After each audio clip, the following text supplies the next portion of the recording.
தமிழகத்தில் விறுவிறுப்பாக நடைபெற்று வரக்கூடிய சட்டமன்ற தேர்தல் கள நிலவரத்தில் தொடர்ந்து ராமநாதபுரத்தில் வாக்காளர்கள் ஆர்வமோடு வாக்களிக்க நீண்ட வரிசையில் காத்திருக்கக்கூடிய காட்சிகளை பார்த்து வருகிறோம். இது குறித்த கள நிலவரங்களோடு இணைகிறார் எமது செய்தியாளர் ரகு. வணக்கம் ரகு. தமிழகம் முழுவதுமே தன்னுடைய ஜனநாயக கடமை ஆற்றுவதற்காக வாக்காளர்கள் நீண்ட வரிசையில் காத்திருக்கிறார்கள். தொடர்ந்து ராமநாதபுரத்தில் வாக்காளர்கள் ஆர்வமோடு வாக்களிக்கும் நிலையை பார்க்க முடியுது. தொடர்ந்து அங்கிருக்கக்கூடிய கள நிலவரம் ரகு. கண்டிப்பா சூர்யா, ராமநாதபுரம் சட்டமன்ற தொகுதியில் வாக்குப்பதிவு காலை 7 மணிக்கு துவங்கி விறுவிறுப்பாக நடந்து வருகிறது. ஏராளமான வாக்காளர்கள் நீண்ட வரிசையில் காத்திருந்து தங்களுடைய ஜனநாயக கடமையை ஆற்றி வருகின்றனர். தமிழகத்திலேயே நிலப்பகுதியையும் தீவு ஒன்றையும் உள்ளடக்கிய தொகுதி ராமநாதபுரம் சட்டமன்ற தொகுதி. 4 புறமும் கடல் சூழ்ந்த ராமேஸ்வரம் தீவு ராமநாதபுரம் சட்டமன்ற தொகுதியில் தான் அடங்கி இருக்கிறது.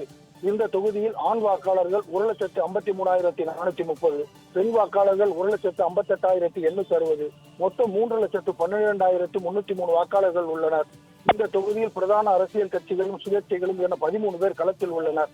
ராமநாதபுரம் சட்டமன்ற தொகுதியில் 399 வாக்குச்சாவடிகள் உள்ளன. அரசியல் கட்சிகளுக்கு இடையே பலத்த போட்டி நிலவி வரும் சூழலில் இன்று காலை 7 மணிக்கு அனைத்து வாக்குச்சாவடிகளிலும் வாக்குப்பதிவு துவங்கி தற்போது வரை விறுவிறுப்பாக நடந்து வருகிறது.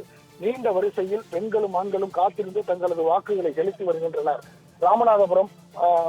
ராமநாதபுரம் மாவட்ட ஆட்சியர் அலுவலகம், ராமநாதபுரம் சட்டமன்ற தொகுதி முழுவதிலுமே பொதுமக்கள் நீண்ட வரிசையில் காத்திருந்து தங்களது ஜனநாயக கடமையை ஆற்றி வருகின்றனர். இதில் முதல் முறையாக வாக்களிக்கக்கூடிய முதல் முறை வாக்காளர்களும் அதிகாலையிலேயே தங்களது வாக்குகளை பதிவு செய்வதற்காக வந்துள்ளனர். ராமநாதபுரம் சட்டமன்ற தொகுதியில் உள்ள 399 வாக்குச்சாவடிகளிலும் காலை 7 மணிக்கு துவங்கி தற்போது பரபரப்பாக வாக்குப்பதிவு நடந்து வருகிறது.